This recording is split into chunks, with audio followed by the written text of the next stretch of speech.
Pakistan army general Asim Munir position elevate అయిపోయింది. ఆయనకి ఇప్పుడు ఫీల్డ్ మార్షల్ పొజిషన్ ఇచ్చారు. జనరల్గా ఆర్మీ జనరల్ నుంచి ఫీల్డ్ మార్షల్ స్థాయికి ఎలివేట్ అవటం పాకిస్తాన్ చరిత్రలో చాలా అరుదనమాట. ఆయన ఓన్లీ రెండవ పర్సన్. ఇంతకుముందు ఆయూబ్ ఖాన్ని ఇదే విధంగా 1959లో ఆర్మీ జనరల్ నుంచి ఫీల్డ్ మార్షల్ లెవెల్కి ఎలివేట్ చేశారు. ఇప్పుడు అసీం మునీర్ని ఎలివేట్ చేశారు. అసలు అసీం మునీర్ని ఎందుకు ఎలివేట్ చేశారు? ఈ కథ మనందరికి తెలుసు. పహల్గామ్ టెర్రర్ అటాక్ జరగకముందు వారం రోజుల ముందు అసీం మునీర్ పాకిస్తాన్ డయాస్పొరాతో మాట్లాడుతూ ఒక స్పీచ్లో చాలా విషం కక్కారు భారతదేశం పైన.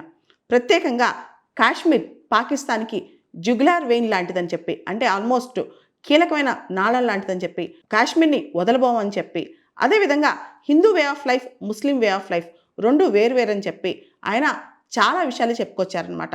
దీనిలో భారత వ్యతిరేక వ్యాఖ్యలు చాలా తీవ్రంగా మనకు కనిపించాయన్నమాట.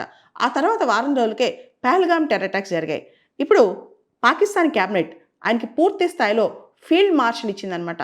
ఫీల్డ్ మార్షల్ అనేది ప్రతి ఆర్మీ జనరల్ కలలుగనే పొజిషన్ అనమాట. ఒక్కసారి ఫీల్డ్ మార్షల్ వస్తే once A general always a general. అంటే ఏంటంటే ఆర్మీ జనరల్గా 2 సంవత్సరాలు, 3 సంవత్సరాలు, 4 సంవత్సరాలు చేసి రిటైర్ అవుతారు. కానీ ఫీల్డ్ మార్షల్ జీవితకాలం, బతికినంత కాలం వాళ్ళని ఆర్మీ చీఫ్గానే భావిస్తారనమాట.